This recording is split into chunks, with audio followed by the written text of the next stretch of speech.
Hi, and welcome to today's Live Your Best Life podcast. And today we're talking about our sense of identity and who we are. And it's a subject I don't really think is talked enough about. Now, some people will have a very strong sense of identity, and I know I have over the years, but those identities have changed over time. I have not remained the same person throughout my life. So I would have been a student, an athlete, a personal trainer, an entrepreneur, a business owner. Um, but these identities are very much linked to who who I am and the job that I'm doing at the time. Um, and that's great until something happens that changes that, and navigating that void where you're no longer the person that you have identified as being. And lots of things can cause this. You could have had to change career, you might have lost a job, you may have had a spiritual awakening, you may want to start a business or got divorced, you may be a mother whose children have just left home, or you may be navigating something like the menopause. And these aren't small adjustments, they're massive like removals or shifts in role. And if your identity is structured on that role, when that falls away, we can find ourselves asking who I am. So two examples of when this has happened to me. The first big one for me was when I went from being a bobsleigh athlete to not being an athlete anymore. And this was a huge shift for me because bobsleigh was a sport where you really live in this bubble. You're traveling for about 4 months of the year competing in this bubble away from kind of the real world. So when you are suddenly removed from that, and for me it was an injury that then triggered a heart condition that I didn't even know I had. And when something that is such a huge part of your life, or is your whole life, is taken away unexpectedly, it can leave you feeling like you just don't know who you are anymore. So at that point, I really didn't know who I was because my identity was so fixed on the job that I was doing. The second time I've had a massive kind of identity shift has been over the last couple of years. So I've been navigating the menopause, and I think a lot of women will relate to this, is that you can literally look in the mirror and not know who you are anymore. And I'm not talking about vanity or just visually aging. You can maybe become a bit less tolerant of things around you. When your hormones are changing massively, your whole outlook on life can change, and just leaving you very unsettled in what you will tolerate now, what you want to do. You may suddenly feel that the time clock is ticking and there's things we want to do that we haven't done yet. And it can cause a massive identity shift. So this can feel incredibly unsettling, and you can almost feel like you've disappeared and you've become invisible. So there's big reasons why all of us could change our roles throughout our life, and that can have a massive effect on our identity and who we think we are. The other thing that people can struggle with identity is when you choose a path that is not the set script. So you may choose a particular way of life that is not in line with what your friends and family and colleagues want to live. And that can feel very unsettling, and you can almost kind of hide away from your true identity of who you want to be because that doesn't fit in with what is going on around you. So this could be all sorts of things. This could be deciding to live an athlete life. It could be deciding to be an entrepreneur when everyone around you is working the 9 to 5, and there's nothing wrong with that. It's just if you are doing something very different to the people around you, it can just feel very unsettling. It could be that you're choosing not to do the typical go to school, go to university, get a job, buy a house, get married, have children. There's a very set way of life that we're kind of told that we're supposed to live. And if you're choosing not to do that, it can feel very unsettling. And when you lose this sense of belonging, and we don't identify with a group of people anymore, that can feel really unnerving because we are wired to want to belong. And this discomfort you're feeling isn't because you're doing something wrong. It's just because you've stepped off the group shift.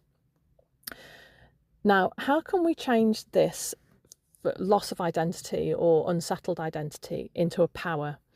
Well, the first thing would be is to actually think about not identifying ourselves as the role we're playing. So we're not a husband, a father, a mother, a wife. We're not defined by our career or our age. But we identify ourselves by our values, our standards, the energy we give out, our character, and the direction we want to go in. So when our role shifts, the identity beneath that doesn't collapse. So this is something I've learned over the years, is to very much identify with the fact that I want to be a valued friend, I want to be a loyal friend, I'm a hard worker, I'm very disciplined when I decide to do something. These are the values that I have that underlie all the roles that I play throughout life. So this is something where you need to kind of just sit down and think about, what are your values and standards? Who are you beneath all the roles that you play? And this will help stabilise you as you deal with changes throughout life or choosing to live a different path. So a few examples of this is, if you are feeling invisible, instead of saying I'm invisible, you would say I'm no longer performing for approval. Instead of saying I don't fit in, you're not trying to fit in anymore. Invisibility can become a freedom, a focus, a self-trust without needing that approval from other people.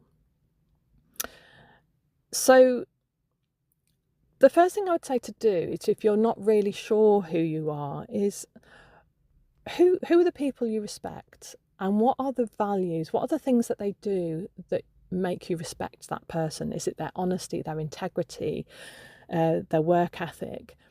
And then what feels aligned to you? And then also to think about what drains you now more than ever that you might need to cut away. Women are often, when they're going through the menopause, told that they're moody, but it's not a moodiness, it's a wisdom. It's developing an intolerance to feeling misaligned. So then we want to build our identity from the future and not from the past. So instead of saying I used to be an athlete, I used to be whatever your profession is, you'd start saying I am becoming. And so we're focusing forward on who we want to become, not who we were in the past. So if we are trying to lose weight, instead of saying I need to lose weight, we'd say I'm becoming a person who looks after my body. And instead of saying I need to be more confident, or I'm not a confident person, we'd say I'm someone who speaks clearly, calmly, and is heard. So our identities drive our behaviour, and our behaviour is then going to build the reality of the world that's around us. So the other thing I'd like to talk about is normalising outgrowing people or spaces. So one reason why people can feel very off, especially in midlife, is because you've evolved, but your environment hasn't. So you may find you're in a position where you might need to change your friendship group. You may need to leave certain conversations. I know, I don't know how many kind of WhatsApp group messages you've got on your phone, but there may just be conversations that you're just not aligned with anymore and you just want to remove yourself from. You might want to stop explaining yourself to other people, because no one is going to understand your journey as much as you will. And no one else has to, really, because the only person who really needs to understand your journey is you. And then stop shrinking ourselves. If you're finding yourself holding yourself back or shrinking to fit into your environment, that is a massive sign that you've outgrown the environment you're in. And again, this is no slight on the other people in your life. It's just that what you're choosing for yourself is not aligning with what you chose in the past. And you are allowed to do that. You are allowed to change who you are and who you want to be. So that can then feel quite lonely if you're finding that you're not fitting in with the group anymore. So that's when you have to start looking for, where can you find the people that you do align with. and start to find new friendship groups. And there's one thing social media is very good at, is introducing you to groups of people who like all kinds of different things. But it's just putting that effort into starting to find the people you do relate to. So redefining belonging, instead of being in a sense of belonging because of wanting to do similar things, maybe your belonging is your authenticity. You might not fit in every room, but you will fit deeply into the rooms where you're supposed to be.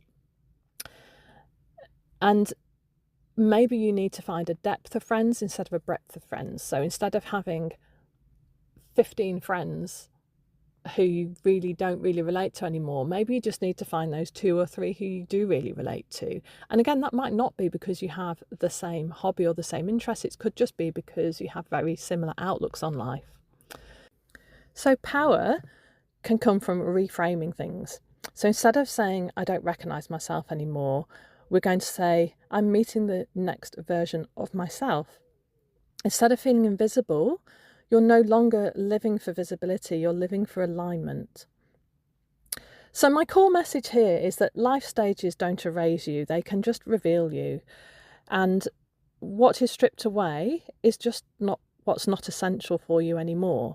You could be choosing a different life, and that doesn't make you odd, it makes you intentional. Feeling like you don't fit in doesn't mean you're lost, it means you've outgrown the room you're currently in, and you can start to find the new rooms. So if you're in a season where you feel invisible, unsettled, or you're just unsure of who you are, it's a time to pause but not panic. You're not losing yourself. You're shedding an old identity that no longer fits who you want to be. And in that space, that uncomfortable, quiet, unfamiliar space, that is where reinvention happens. It's not the end of who you were, it's the start of becoming who you were meant to be.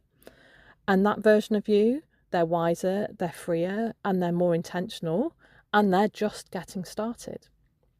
So if you are really looking to reframe who you are, build a new life because your old life has been stripped away, or you're just choosing a new path, or you just want to be who you were always meant to be, that person inside who's been dying to get out, who you've hidden away because you're performing all these other roles. When you're in that position, we do need some framework to help us get there, because it can be a very unsettling space. So the first tool that I have designed is my habit tracker, and this is your non-negotiables. These are the things that are going to help you get through each day, building towards the future that you want to have for yourself. That's free, the link's in my show notes. It's also on my website or my social medias. So definitely download your free copy of that. I've also designed a year-long workbook that helps you define the goals, what you want to do, who you want to be, and then helps you stay on track throughout the year in a way that you can enjoy the process and not be overwhelmed. And the idea of this podcast is that as you start to realise what it is you want in life and who you want to be, I'm going to give you lots of information and tools that you can use to help you on that journey.